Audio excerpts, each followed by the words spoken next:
আজ আমরা সমান্তরাল পথধারকের ধারকত্ব নির্ণয় করব। তো সমান্তরাল পথধারকের ধারকত্ব নির্ণয় করতে গিয়ে প্রথমে আমরা একটা সমান্তরাল পথধারক নিয়ে নিলাম। সমান্তরাল পথধারক তো আমরা জানি কীরকম, দুটো সমান্তরাল পাত খুব কাছাকাছি রেখে দিতে হয়, ঠিক আছে, এরকম দুটো সমান্তরাল পাত খুব কাছাকাছি রেখে দিতে হয়, ঠিক আছে। তো রেখে দিয়ে একটা পাতে কি করি আমরা, একটা পাতে আমরা আধান দেই। মনে করলাম আমি এখানে এ আর বি দুটো পাত আছে, এ পাতে আমি কি পরিমাণ আধান দিলাম, ঠিক আছে। আধান দিলে কি হবে না, আর বি পাতটা কী করে দিতে হবে, বি পাতটা হচ্ছে ভূ সংলগ্ন করে দিতে হবে, পৃথিবীর সঙ্গে যুক্ত করে দিতে হবে, ভূ সংলগ্ন করে দিতে হবে,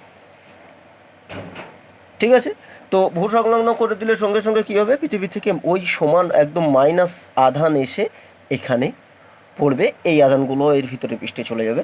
তো কী হবে না, মাইনাস আধান একদম সমান মাইনাস কিউ আধানে বিপাত আবিষ্ট হবে। তাহলে এ পাতে কিউ আধান কিউ আধান দিয়ে বি পাতে তোমার বি পাতটা ভূপৃষ্ঠের সঙ্গে যুক্ত করার সঙ্গে সঙ্গে দেখা যাবে যে বি পাতে মাইনাস কিউ আধানে আবিষ্ট হবে। আর যেই এতে প্লাস কিউ আধান আর এতে মাইনাস কিউ আধান থাকবে পাশাপাশি দুটো পাতের মাঝখানে, তাহলে আমরা দেখেছি যে এর মাঝখানে একটা সুষম তড়িৎ ক্ষেত্র তৈরি হয়ে যাবে। এবং সেই সুষম তড়িৎ ক্ষেত্র আমরা কিভাবে প্রকাশ করতে পারি, এইরকম সমান সমান্তরাল, এই সমান ডিস্টেন্সে আর সমান্তরাল বলরেখা দিয়ে। তার মানে এর মাঝখানে একটা সুষম তড়িৎ ক্ষেত্র তৈরি হয়ে গেছে। এই তড়িৎ ক্ষেত্র মানে এখানে ই ইজ ইকুয়াল টু কনস্ট্যান্ট, এরকম একটা তড়িৎ ক্ষেত্র তৈরি হয়ে গেছে, ঠিক আছে।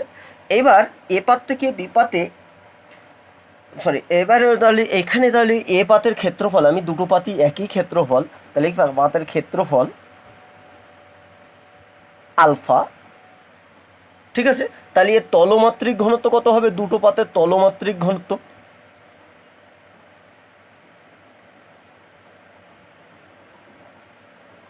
তলমাত্রিক ঘনত্ব sigma is equal to Q by alpha, তাই না।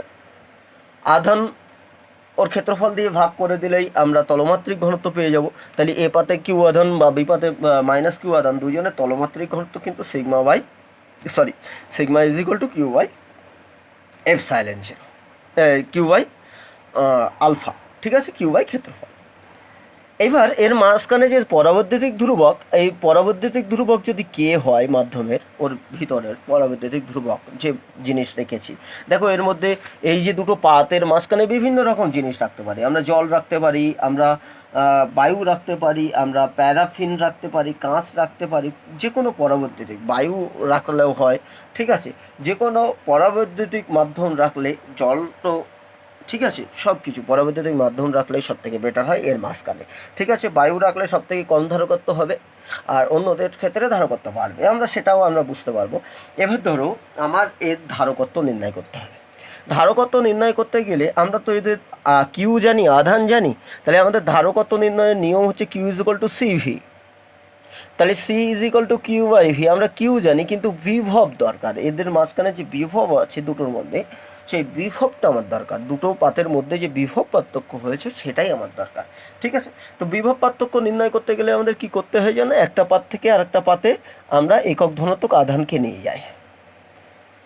যেতে গেলে যে পরিমাণ কৃতকার্য করতে হবে, একটা পাত থেকে আরেকটা পাতে একক ধনাত্মক আধানকে নিয়ে যেতে গেলে যে পরিমাণ কৃতকার্য করতে হবে, সেই কৃতকার্য হচ্ছে বিভব।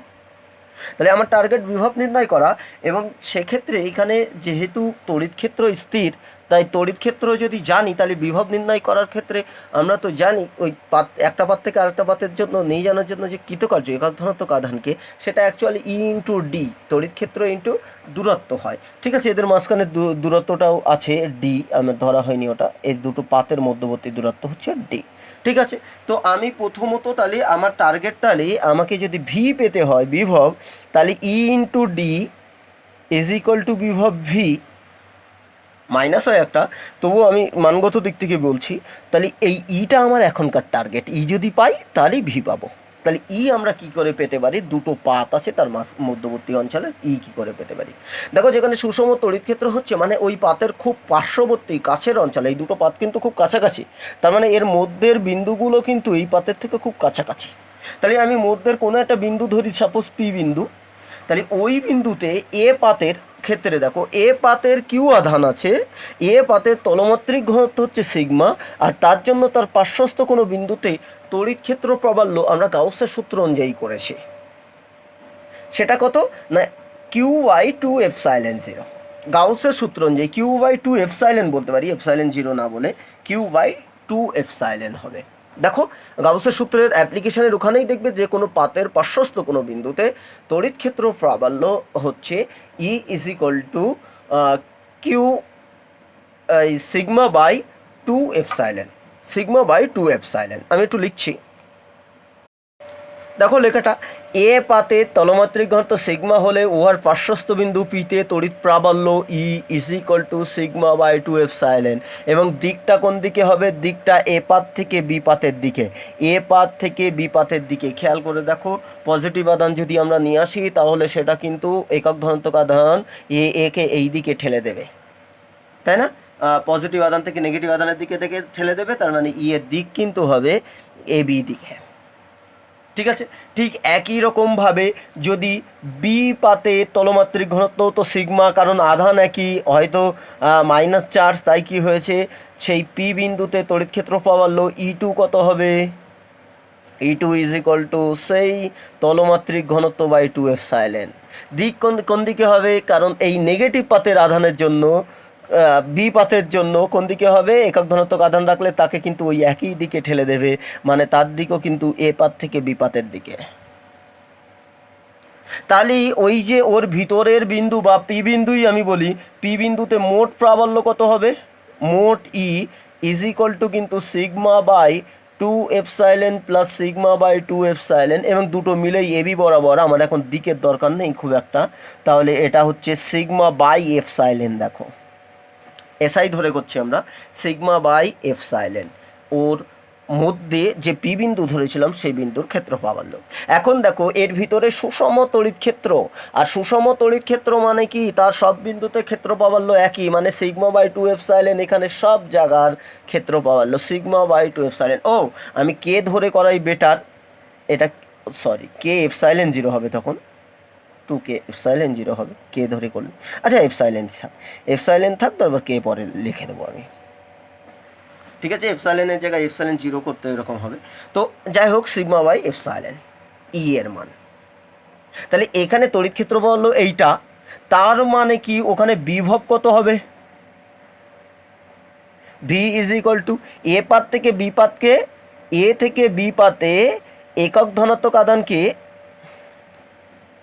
একক ধনাত্মক আধানকে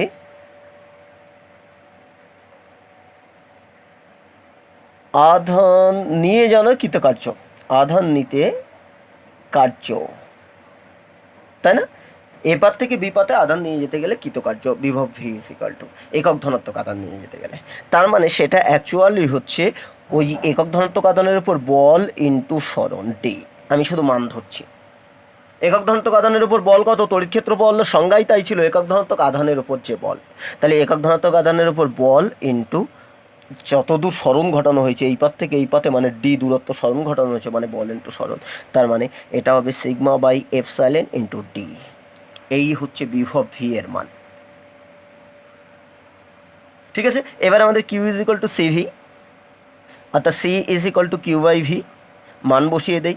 এটা কিউ ইজ ইকুয়াল টু কই গেল Q Q Q C Q by V, আচ্ছা কিউ ইজ ইকুয়াল টু কত, কিউ তো কিউ আপাতত রেখে দিলাম, আর সিগমা ডি বাই এপসাইলেন, তাহলে এখানে মানটা আমরা বসিয়ে দেই, তাহলে সি ইজ ইকুয়াল টু হবে কিউ, সিগমার মান হচ্ছে Q Q by alpha, sigma is equal to Q by alpha, দেখো তলমাত্রিক ঘনত্ব ইন্টু ডি বাই এপসাইলেন।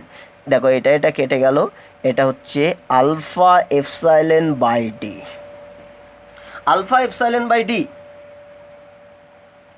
ওর যে এটা হলো সি ইজ ইকুয়াল টু,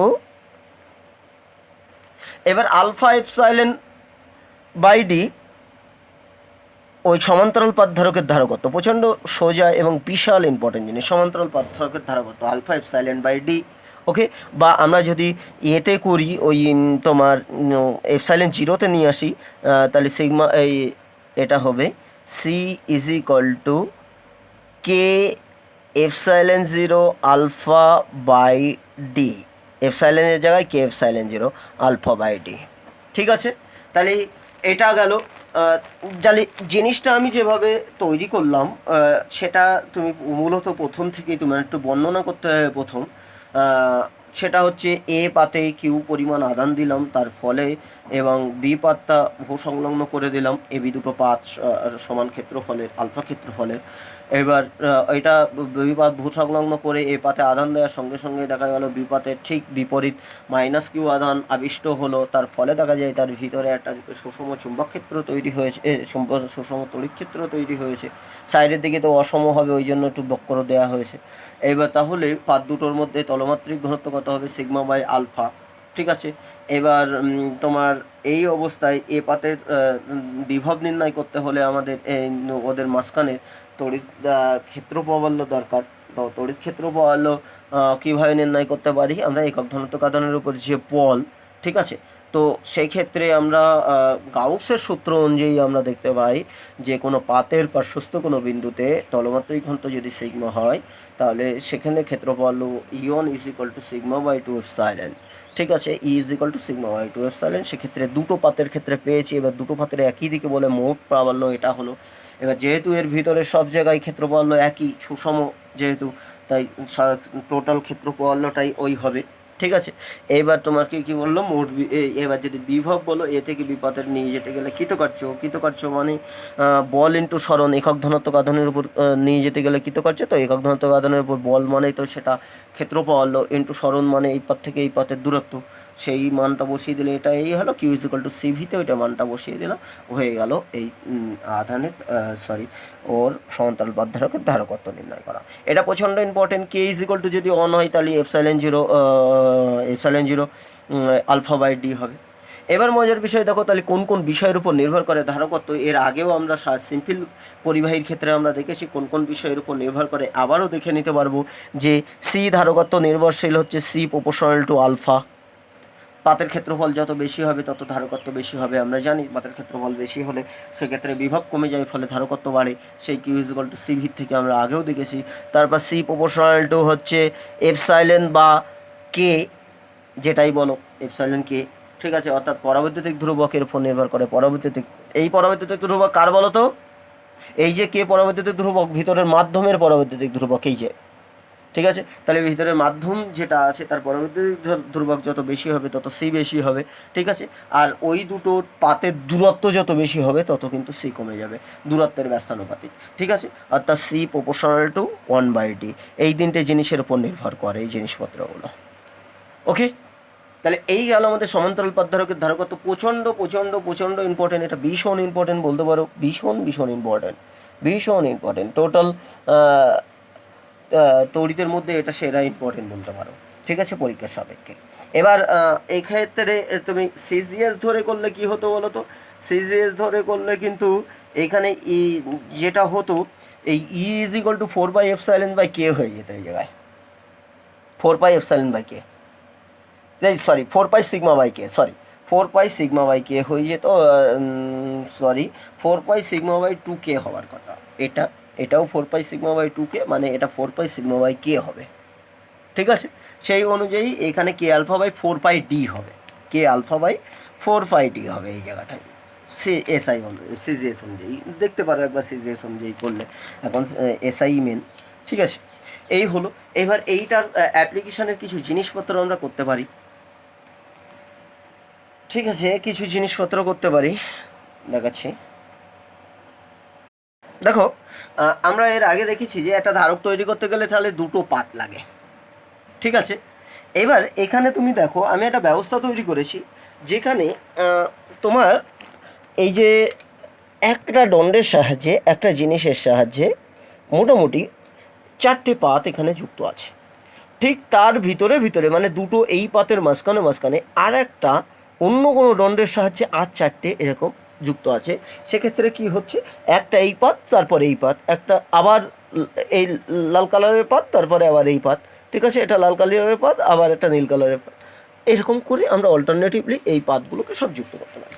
এখন এই লাল কালারে এখানে যদি আমরা পজিটিভ চার্জ দিয়ে দিই, আর এখানে যদি নেগেটিভ চার্জ দিই, ফলে বিষয়গুলো কী হবে দেখো, এটা পজিটিভ, এইটা আবার নেগেটিভ।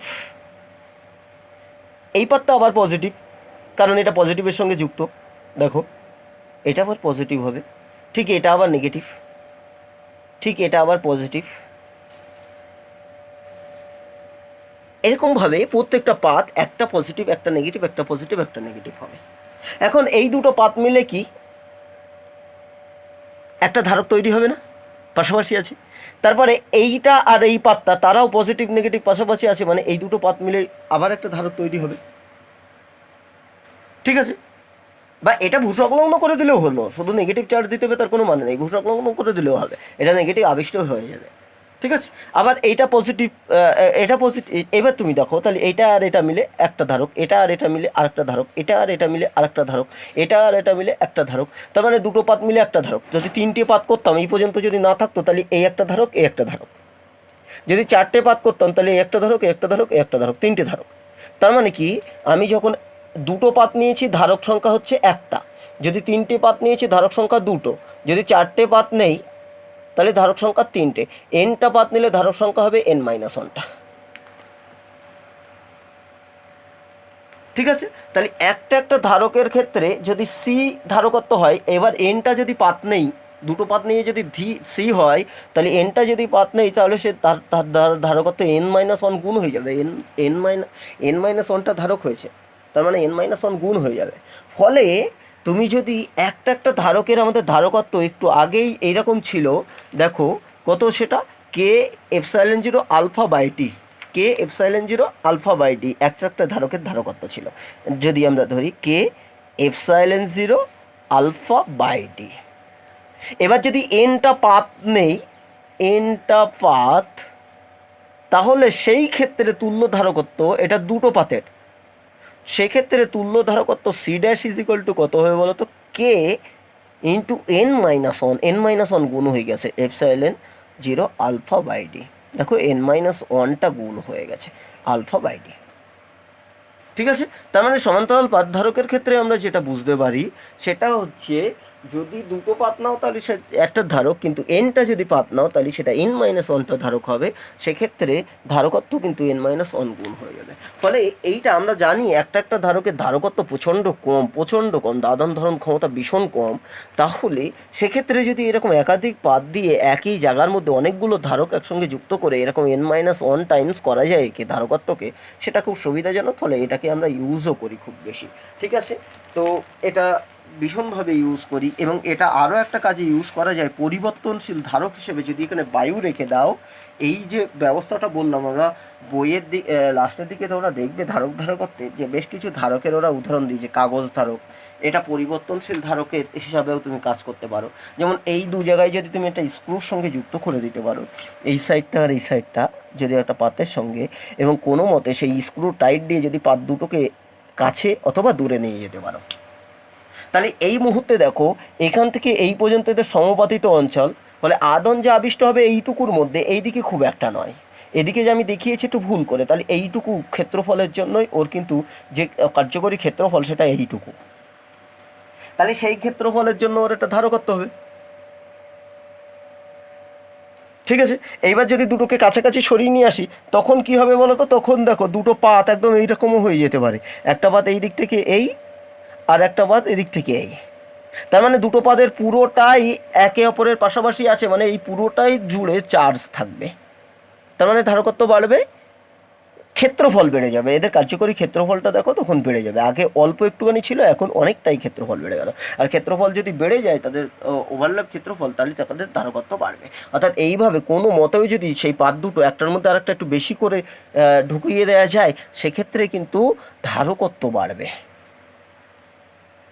অথবা এই দিক থেকে তুমি যদি এ যুক্ত করে দাও, যদি এদেরকে ইচ্ছা করলে যে তুমি চেপে দিতে পারো, তার মানে পাতগুলো পরস্পর কাছে আসবে, আর পরস্পর কাছে হলে তাদের মধ্যবর্তী দূরত্বটা কমবে, ডি কমে যাবে, আর ডি যদি কমে যায় তাহলে তাদের কিন্তু ধারকত্ব বাড়বে। ঠিক একই রকমভাবে যদি তুমি এরকম দূরে সরিয়ে দাও তাহলে ডি বাড়বে, ধারকত্ব কমবে। তার মানে একটা ধারক থেকে তোমরা হামেশাই এই বিভিন্ন স্ক্রু খাটিয়ে, বিভিন্ন রকম জিনিসপত্র খাটিয়ে তাদের পাতগুলো একটার মধ্যে আরেকটা ঢুকিয়ে দেওয়া বা বার করে দেয়া, বা পাতগুলো পরস্পরের দূরত্ব চেঞ্জ করে দিয়ে আমরা কিন্তু এখানে ধারকত্ব চেঞ্জ করতে পারি। সেক্ষেত্রে কিন্তু আমরা পরিবর্তনশীল ধারক তৈরি করতে পারবো, যে আমার কোনো একটা কেস আছে সেখানে আমার এই মুহূর্তে 10 মিউ লাগছে, কিন্তু কিছুক্ষণ পরে হয়তো 15 মিউ লাগবে, আমি ইচ্ছা করলে কিন্তু 10কে 15 করে নিতে পারবো। তখন এই ধরনের ধারককে পরিবর্তনশীল ধারক বলা যেতে পারে। ঠিক আছে, বায়ু ধারক, এর মাধ্যম মূলত, এর ভিতরের মাধ্যম মূলত বায়ু হয়। বায়ু ব্যতীত অন্য কেউ নিলে কিন্তু ধারকত্ব বেশি হয়, সেটা আমরা জানি, কিন্তু বায়ু হলে কি হয়, এই সংকোচন প্রসারণ করতে সুবিধা হয়। ঠিক আছে, এই তো মূলত পাতধারকের অ্যাপ্লিকেশান। এরপরে আমি পাতধারকের আরও কিছু জিনিসপত্রে আসে। দেখো, হেভি ইম্পর্টেন্ট একটা কোশ্চেন আছে যে একটা সমান্তরাল পাতধারকে তার মধ্যে বায়ু আছে। ঠিক আছে, এই অবস্থায় ফুল চার্জ করা হলো। চার্জ করে কি হলো, সেই যে বাইরের ব্যাটারি ছিল তার সঙ্গে সংযোগ বিচ্ছিন্ন করা হলো। ঠিক আছে, বলছে এইটা করে ওর মধ্যে এবার কে পরবর্তী ধ্রুবকের একটা মাধ্যম ঢুকিয়ে দেওয়া হলো, একটা স্লোপ ঢুকিয়ে দেওয়া হলো ওর ভিতরে। প্রথম কে ছিল বায়ু, তারপরে কে পরাবৈদ্যুতিক ধ্রুবকের একটা মাধ্যম ঢুকিয়ে দেওয়া হলো। বলছে এই পরাবৈদ্যুতিক ধ্রুবকের মাধ্যমটা ঢুকিয়ে দেওয়ার ফলে তার আধান, ধারকত্ব, তার বিভব এবং তার সঞ্চিত শক্তির কি পরিবর্তন হবে সেটা বলো। বায়ু ছিল, ফুল চার্জ করেছি, করার পরে সেখানে বায়ু ছিল, বায়ুর বদলে আমি এবার কে পরাবৈদ্যুতিক ধ্রুবকের মাধ্যম তার মধ্যে ঢুকিয়ে দিলাম এইরকম জায়গায় ভিতরে। ঠিক আছে, তাহলেই তার আধান, ধারকত্ব, বিভব আর ডব্লিউর কী পরিবর্তন হবে। প্রথমত হচ্ছে কিউ আধান রেখে দিয়েছিল আমাকে, তাহলে কিউ আধান যদি দিয়ে দেই, পরবর্তী ধ্রুবকযুক্ত মাধ্যম যদি রেখে দেয়, একটু ব্যাটারির সঙ্গে সংযোগ বিচ্ছিন্ন। এখন বলা হচ্ছে ব্যাটারি সঙ্গে সংযোগ বিচ্ছিন্ন।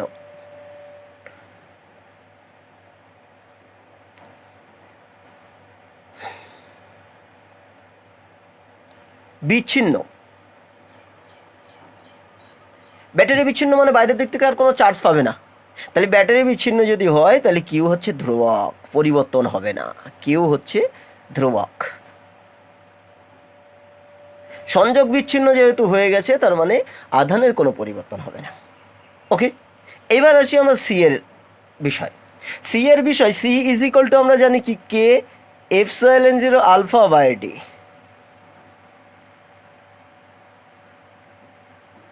ঠিক আছে, তার মানে যেই পরাবৈদ্যুতিক ধ্রুবকযুক্ত আমরা মাধ্যম করব, প্রকাশ ওর মধ্যে ঢুকাবো, সঙ্গে সঙ্গে কি হবে না, সেক্ষেত্রে সি যেহেতু প্রপোর্শনাল টু কে, তাহলে বায়ু এক ছিল, সেক্ষেত্রে কে মানে বায়ুর থেকে বেশি সবসময়, তার মানে কি হবে, নতুন যে ধারকত্ব আছে সেটা বৃদ্ধি পাবে, সি বৃদ্ধি পাবে।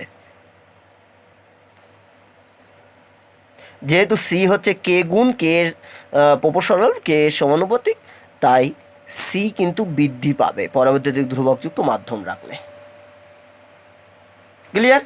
তারপর 3 নম্বরের ক্ষেত্রে যদি আমরা দেখি যে ভি কী হবে, বিভবের কি পরিবর্তন হবে। আমরা জানি V is equal to Q by C.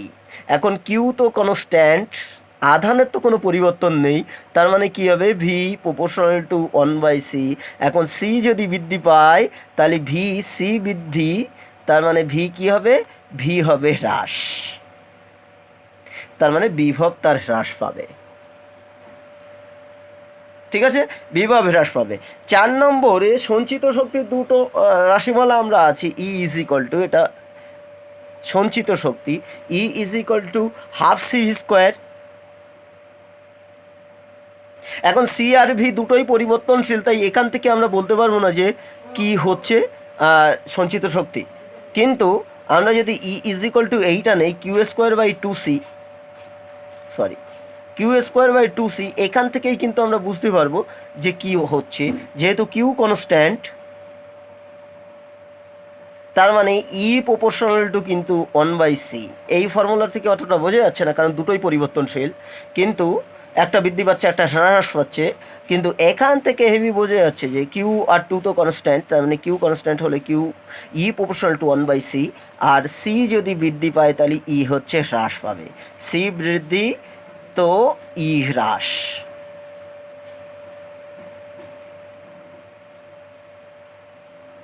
ঠিক আছে, অর্থাৎ পরাবৈদ্যুতিক ধ্রুবকযুক্ত মাধ্যম দেওয়ার ফলে তার ধারকত্ব বাড়বে, এবং ধারকত্ব বাড়ার ফলে আমরা দেখতে পাবো যে আর সঞ্চিত শক্তি কমে যাবে, বিভবও কমে যাবে। তাহলে কিউ এর কোনো পরিবর্তন হবে না, অন্যগুলো পরিবর্তন হবে। এই জিনিসটাই আবার একটু অন্যভাবে দিতে পারে, যে দুটোর ব্যবধান কমিয়ে দিয়ে দিতে পারে, এই দুটোর ব্যবধান কমিয়ে দিয়ে।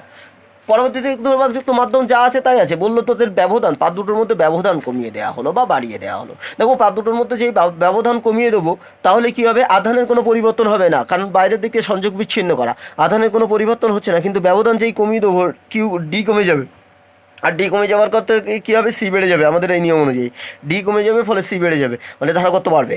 যদি ব্যবধান কমিয়ে দেয় ধারকত্ব বাড়বে। এবার ধারকত্ব বাড়লে কী হবে, ধারকত্ব বাড়লে বিভব কমবে, তাহলে ব্যবধান কমিয়ে দিলে কিন্তু বিভব কমবে এই নিয়ম অনুযায়ী। আর ধারকত্ব বাড়লে সঞ্চিত শক্তি কী হবে, বাড়বে, মানে যদি ব্যবধান কমিয়ে দেয় ধারকত্ব বাড়বে, ফলে সঞ্চিত শক্তি কিন্তু কমে যাবে, সঞ্চিত শক্তি হ্রাস পাবে। ঠিক আছে, তো এই হচ্ছে এখানকার এই পরিবর্তন। আর একটা জিনিসের পরিবর্তন আছে, একটুখানি আমি দেখাচ্ছি, আর একটা এখানকার প্রবলেম আছে। দেখো আরেকটা যে জিনিস এখানে আছে, দেখো দুটো পাত আছে, ঠিক আছে, সেই দুটো পাতের একটা তো তোমার আধানের এর সঙ্গে যুক্ত, প্লাস আধানের সঙ্গে বা কোনো আধানের সঙ্গে যুক্ত, আর আরেকটা পাত আছে সেটা হচ্ছে ভূপৃষ্ঠের সঙ্গে যুক্ত। কিন্তু এর ভিতরে যে এগুলো দেয়া হয়েছে, পরাবৈদ্যুতিক ধ্রুবকযুক্ত মাধ্যমগুলো দেয়া হয়েছে, সেটা হয়তো এই আলফা অন ক্ষেত্রফলযুক্ত, এই পর্যন্ত আলফা অন ধরলাম, তাহলে আলফা অন ক্ষেত্রফলযুক্ত এই জিনিসটাকে তোমার করেছে তোমার কে ওয়ান, আর বাদ বাকি যেটা টোটাল আলফা ছিল, তার মানে বাদ বাকি হচ্ছে আলফা মাইনাস আলফা ওয়ান, সেই ক্ষেত্রফলযুক্ত জায়গাটা কে টু পরবৈদ্যুতিক ধ্রুবকের মাধ্যম দিচ্ছে, মানে আলাদা আলাদা মাধ্যম দিচ্ছে একই পাতের মধ্যে। সেক্ষেত্রে ওদের ধারকত্ব কীরকম হবে, সেক্ষেত্রে ওদের ধারকত্বর ক্ষেত্রে দেখো এইটা আলাদা করে যদি আমরা ধারকত্ব নির্ণয় করি, এর ক্ষেত্রে কি হবে, এর ক্ষেত্রে যদি আমরা সিওন বলি, তাহলে সেই সিওন কত, k one epsilon zero alpha one by D, তাই না? আর এইটার ক্ষেত্রে দ্বিতীয়টার ক্ষেত্রে যদি আমরা ধারকত্ব বলি কে টু যেটা আসে, তাহলে এটা কে টু এপসাইলন জিরো আলফা কত হবে বলো তো, আলফা মাইনাস আলফা ওয়ান, দেখো ওর ক্ষেত্রফল আলাদা, বাই ডি। ঠিক আছে, তো এইবার দুটো ক্ষেত্রের বিষয়ে দেখো, তাহলে মান দুটো পেয়ে গেলাম, দুটো আলাদা আলাদা ধারকত্ব, মান দুটো পেয়ে গেলাম। এইবার তাহলে টোটাল কি হবে, দেখো এখানে দুটো ধারক কোনো একটা কম্বিনেশনে থাকবে, শ্রেণী হোক আর তোমার সমান্তরাল হোক, এখানে আমরা দেখি কীরকম কম্বিনেশন থাকার চান্স এদের। দেখো দুটো পাত কিন্তু যেটা যে দুটোর পজিটিভ দুটো একই সঙ্গে যুক্ত, দেখো এই আর এই একই জায়গায় যুক্ত, তার মানে ধারক দুটো শুরু একই জায়গা থেকে, খেয়াল করে দেখো, আমি যদি এটা একটা ধারক বলি, তাহলে এই ধারকটা সি ওয়ানটা শুরু এখান থেকে এই জায়গা থেকে, আর শেষ হয়েছে এই পাতে, ঠিক সি টু ধারকটাই তাই, শুরু হয়েছে এখান থেকে এবং শেষ হয়েছে এখানে। তুমি খেয়াল করে দেখো এখানে শুরু ওর পজিটিভ পাত ওখানে, আধান যেটা যুক্ত সেটা যেখানে আধান জমা হয় সেটা এখানে, এবং শেষ হয়েছে এখানে, এবং টোটালটা মিলে এখানে যুক্ত। তার মানে দুজনের স্টার্টিং পয়েন্ট একই আর এন্ডিং পয়েন্টও একই, দুজন একই পাত থেকে শুরু এবং একই পাতে শেষ, স্টার্টিং পয়েন্ট একই এবং এন্ডিং পয়েন্ট একই। তার মানে কি অ্যাকচুয়ালি এই দুটো জায়গা থেকে আমরা বলতে পারি এরা সমান্তরাল সমবায়ে যুক্ত।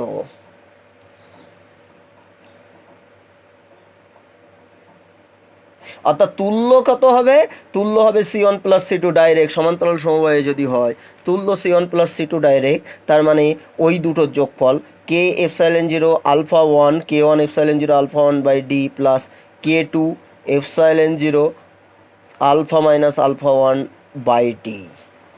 যদি এটাকে আমরা বলি যে পাতের মধ্যে আড়াআড়িভাবে যদি কাউকে যুক্ত করে, পাতের সঙ্গে আড়াআড়িভাবে যদি কোনো পরবৈদ্যুতিক ধ্রুবক যুক্ত আলাদা আলাদা পরবৈদ্যুতিক ধ্রুবক যুক্ত মাধ্যম যদি থাকা দিয়ে দেয়া হয়, সেক্ষেত্রে কিন্তু হবে সমান্তরাল সমবায়, আড়াআড়িভাবে যদি দেওয়া হয় পাতের সঙ্গে আড়াআড়িভাবে। ইভেন এরকমও হয় যে একটা বায়ু রেখে দেয় আর একটা পরবৈদ্যুতিক ধ্রুবক যুক্ত মাধ্যম, যেটা বায়ু হয়ে যাবে, ধরো কে টু যদি বায়ু হয় তাহলে এটা ওয়ান হয়ে যাবে, কে টু এর মান ওয়ান হয়ে যাবে। ঠিক আছে, এবার এর ক্ষেত্রে যোগ বিয়োগ করলে যা হবে তাই হবে। ঠিক আছে, তা এই একটা আছে, তাহলে এইভাবে যদি দেওয়া হয় পাতের সঙ্গে আড়াআড়িভাবে যদি পরবর্তীতে ধ্রুবক দেওয়া হয় এই বিষয় হবে। এবার বলছে যদি পাতের সঙ্গে লম্বালম্বিভাবে দেওয়া হয়, ঠিক আছে, পাতের সমান্তরালে যদি কোনো পাত ওর মধ্যে ঢুকিয়ে দেওয়া হয় সেক্ষেত্রে কী হবে সেটা দেখা যাবে। দেখো পাতের সঙ্গে যদি লম্বালম্বিভাবে কোনো ধরো এই দেখো এখানে একটা K1 পরবর্তী দিক ধ্রুবকের জন্য একটা মাধ্যম রেখে দিয়েছি, আর এখানে একটা K2 পরবর্তী দিক ধ্রুবকের মাধ্যম রেখেছি, যেটা টোটাল তো ডিস্টেন্স ডি দুটো পাতের মধ্যে।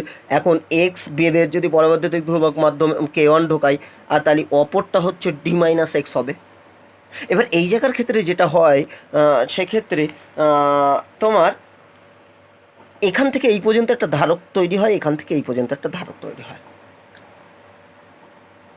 ঠিক আছে। তার মানে K1টার জন্য একটা ধারক তৈরি হবে, সেটা কীরকম হবে, আমাদের নিয়ম অনুযায়ী K1 এপসাইলন জিরো, আলফা তো সবার একই, খেয়াল করে দেখো আলফা সবার একই, K1 এপসাইলন জিরো আলফা। তাহলে এক্ষেত্রে যে পরিবর্তন হবে, দুটোর আলফা একই সবারই, ঠিক আছে। এক্ষেত্রে যে পরিবর্তন হবে সেটা হচ্ছে ডিস্টেন্স এক্স, এক্ষেত্রে আর ডি হবে না, ঠিক আছে। আর K2 এর জন্য এটা C1 যদি ধরি, আর K2 এর জন্য কত হবে, K2 এর জন্য যদি C2 ধরি, তাহলে C2 কত হবে, সেটা হচ্ছে K2 এপসাইলন জিরো আলফা। দেখো আলফা দুজনেরই ফিক্সড, এক্ষেত্রে আলফার পরিবর্তন হবে না কারণ পুরোটাই জুড়ে আছে, ঠিক আছে। আর দূরত্বটার পরিবর্তন হবে, এটা মাঝখান থেকে, এটা D-X। এবার দুটোর কম্বিনেশনটা তুমি খেয়াল করার চেষ্টা করো, দেখো এখানেই দুটো কম্বিনেশন যদি খেয়াল করার চেষ্টা করো, এই ধরো এ পাথ আর এই বি পাথ, তাহলে এই এ পাথ, ঠিক আছে, এইখান থেকে কি হয়েছে, একটা ধারক তৈরি হয়েছে এই C1, এখান থেকে এই পর্যন্ত এই C1, ঠিক আছে। ঠিক এখান থেকে আবার একটা তৈরি হয়েছে কি, সেটা C2, খেয়াল করে দেখো। তার মানে এই যে সংযোগস্থল, এটা এক্স দূরত্ব, তাহলে এরপর থেকে আবার একটা ধারক তৈরি হয়েছে, সেটা কোথায় না, সেটা C2, এই জায়গার থেকে এই পর্যন্ত K2 এর জন্য সেটা C2, ওকে। তার মানে এবার দুজনের বিবেচনা করে দেখো, একটা শেষ হয়েছে, আবার সেখান থেকে C2 শুরু হয়েছে, ঠিক আছে। C1 শেষ হয়েছে, সেখান থেকে C2 শেষ হয়েছে। তার মানে এই দুটো অনুযায়ী যদি আমরা বলি, তাহলে C1 C2 কিসে আছে, C1 C2 শ্রেণী সমবায়ে।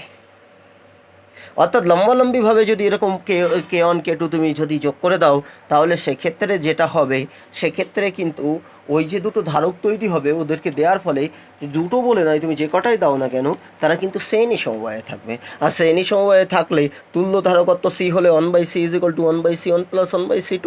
তার মানে এই ক্ষেত্রে যেটা হবে সেটা হচ্ছে C = C1 C2 / C1 + C2, C1 C2 / C1 + C2, ওকে। এবার এই অনুযায়ী তুমি যদি দেখো, তাহলে এই মানগুলো তুমি এখানে বসিয়ে দাও। আবার যদি শুধু একটা মাধ্যম ঢোকায় আর একটা যদি বায়ু থাকে, যদি K2 বায়ু হয়, তাহলে এটা 1 হয়ে যাবে, ঠিক আছে। এটা শুধু 1 হয়ে যাবে, epsilon zero alpha by D-X, ঠিক আছে। এই যে বিষয়টা আছে, এই বিষয়টা প্রচণ্ড ইম্পর্টেন্ট, এগুলো প্রায় এরকম ধরনের কোশ্চেন থাকে, ঠিক আছে, এরকম ধরনের কোশ্চেন প্রায়ই থাকে জিনিসপত্রগুলো। ফলে এই জায়গাটা খুব ভালো করে পড়বে, আশা করি খুব ভালো করে টোটাল ভিডিওটাই খুব ভালো করে দেখো এবং খুব ভালো করে পড়তে হবে। আমি দেখি এই সম্পর্কিত আগের দিনই তোমাদের যে এগুলো বলেছিলাম যে সার্কিটের যে মানে সমবায়ের, ধারকের সমবায়ের অঙ্কগুলো করে আমাকে দেখাও, বইয়ের অঙ্কগুলো করে, এখনও পর্যন্ত খুব একটা কেউ দেখাওনি। যাই হোক, ওগুলো করে দেখাও, প্লাস এই টাইপের যে জিনিসগুলো আছে সেগুলো আমাকে করে দেখাও। প্রতিদিনের পর দিনের কাজ দিনে না করলে কিন্তু সমস্যায় পড়ে যাবে, ঠিক আছে। এই পরিস্থিতিতে আমাদের কিছু করার নেই, এইভাবেই চলতে হবে, ওকে।